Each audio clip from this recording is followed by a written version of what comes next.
This is reddogterrain. Welcome back to the shed. Today we're building a Star Wars action figure display.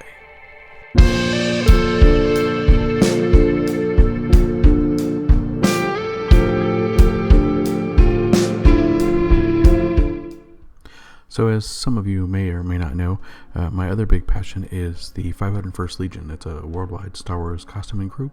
We make movie quality costumes and then we do charity work. So we have an upcoming con in Shreveport, Louisiana, and we're doing a silent auction to raise money for charity, and we wanted to try and do something kind of out of the ordinary, where it wasn't just like, buy some lightsabers and Legos and put them all on the table and get people to buy them. We were asking people to be creative about what they were putting up for auction, and I decided that, hey, I could use my skills with terrain building and diorama building to build something kind of unique and make something, and hopefully help out a charity and help out people. I had this Sandtrooper figure, and I figured I would make a little display as though he were walking through Tatooine, Mos Eisley really, and make something cool looking. At this point, all I had really done is cut 4 pieces of foam and glued them together.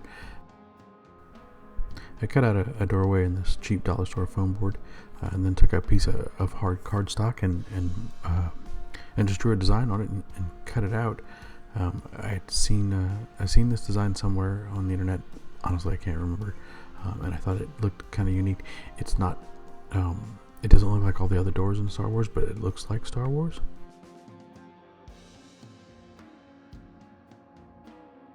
I cut up more of that foam and glued it on the back, and then laid the design that I cut out for the door on top of that. I wanted the door to be recessed. I drilled out some holes in the top. I wanted an awning, and I thought that it would be neat if they had these kind of metal rods, which were just wooden dowels painted silver, and then draped an awning over it. And this is where we were at this point. Fairly basic stuff.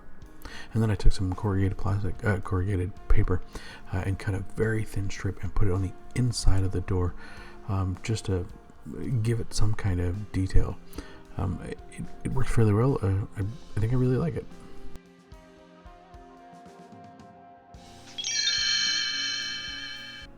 So I couldn't come up with a good story, a little fictional story for this, so I just figured I'd tell you a little bit more about the 501st Legion.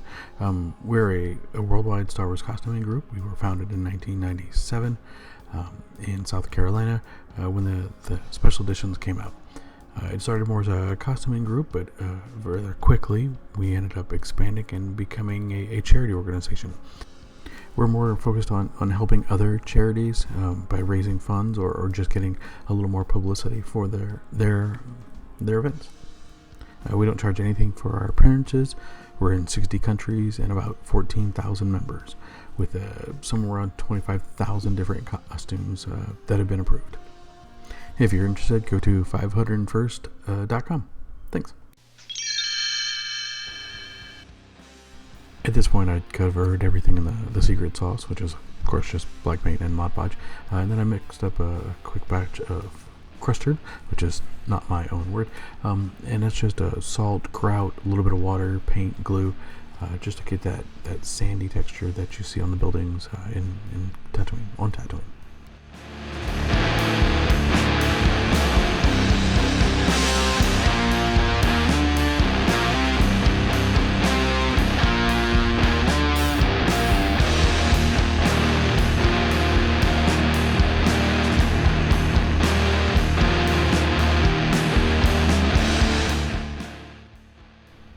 I need the ground texture to look different than the wall texture, but everything on Tatooine is sand. So I tried something a little different. I whipped up some Sculptamold, and I added actually salt into the Sculptamold, which I've never done, or I don't think I've seen anybody do either. And then while it was still wet, I sprinkled salt on top of that and just kind of smushed it in there, just to give a kind of the top layer and bits and pieces, and kind of randomly have a salt texture, a sand texture. That's the second time I've done that.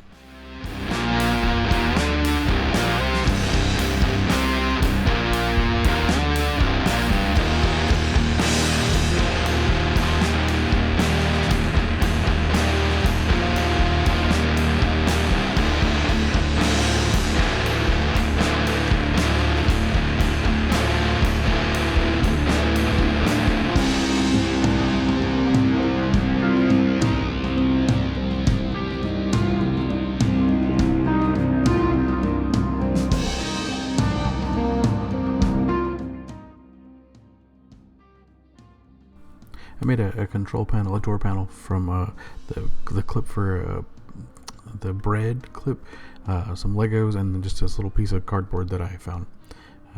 While I paint up everything else, I'm going to actually like, subscribe, and follow. Leave a comment as well. People always ask me, hey, I don't know what to comment, so this time just tell me your favorite Star Wars character. I also cut up 3 blocks that were 1 inch, and then used a little bit of cardstock to make kind of a design on them.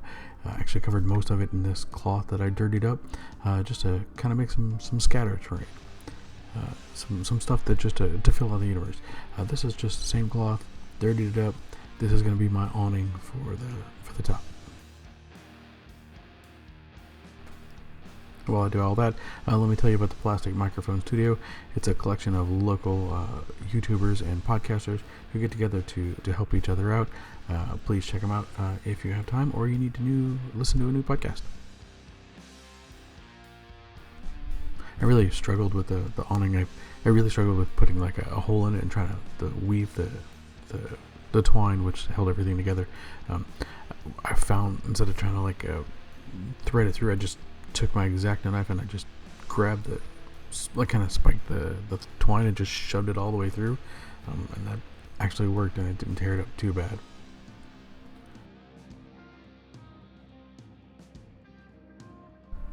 And if you're going to build something on Tatooine, you gotta have a moisture evaporator. This is the top of some kind of lid. This is the piece from the juice container. This, I think, is part of a cannon, part of the contact lens case, part of a cassette tape. That's inside of some kind of packaging that I found. And then, of course, dowel. That's the lid to medicine, a game piece, and then there's an ink pen and a little thing the doctors use to check your ears. Painted all black, did a dry brush in silver, did a dry brush, and some just pale white. The moisture evaporator and the walls and the doors, just about everything got a nice dirty wash, and several washes, and oranges and browns and all sorts of colors, just to really dirty this place up. I'm going to be quiet as we go to the glamour shots. Thanks for watching. Thanks for subscribing. Thanks for commenting. Thanks.